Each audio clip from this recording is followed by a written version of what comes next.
Greetings everyone and welcome back. This is Marco and today we are comparing the Canon FD 300mm f5.6 and the Tair 3S 300mm f4.5. As always, I have already reviewed both of these lenses, so don't forget to check the dedicated videos if you want to see more of each. The Canon 300mm is made of hard plastic and metal. It weighs around 580 grams. It is 20 centimeters long with a 58mm front thread. Focusing happens internally, so it doesn't get any longer, except when you extend the metal sun hood, bringing it to 26 centimeters. The iris has 8 blades, the aperture is clicked, and it goes from f5.6 to f32. The focusing ring is wide and textured and it turns 300 degrees very smoothly. The minimum focusing distance is a little less than 3 meters. It uses the Canon FD mount. The Tair is made of metal, it weighs a little bit more than 1.5 kilos, it is 25 to 29 centimeters long and it has an external diameter of 88 millimeters with a 72 millimeters front thread, and it comes with a rubber sun hood. The iris has 16 blades, the aperture is clicked, and it goes from f4.5 to f22 without half steps. It doesn't have a focusing ring, but rather a knob that turns 270 degrees, and the minimum focusing distance is 3 meters. It uses the M42 mount.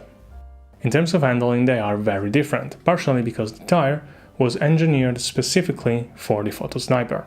The Canon is lighter, skinnier and generally easier to carry around and use, especially handheld.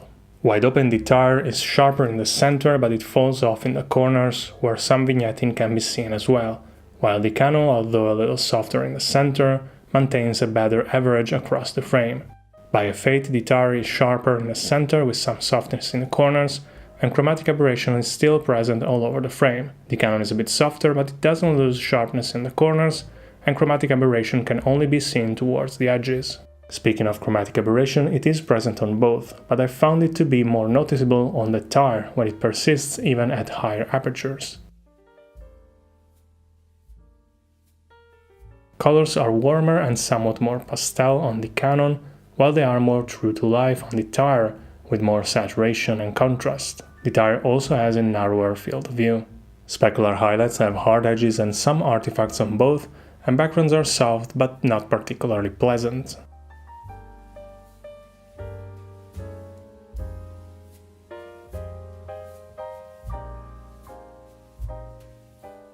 Flares are very well controlled on both, but the Tair seems to be more prone to losing contrast.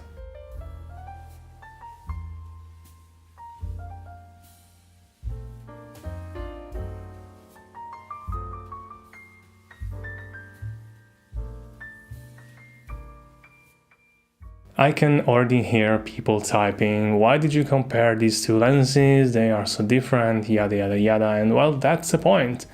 They are different, and now we know how much. Personally, I am partial to the Canon for the size and usability, but also for the softer colors, although I would like it to be a little bit sharper. The Tair is too heavy, big and unwieldy, but image quality is good and more vibrant if you can deal with some corner softness and a bit more chromatic aberration. So let me know which one you prefer, and as always, if you have any questions, feel free to leave them in the comments down below. Don't forget to leave a like and subscribe, and I will see you in the next one. Thank you for watching. Bye!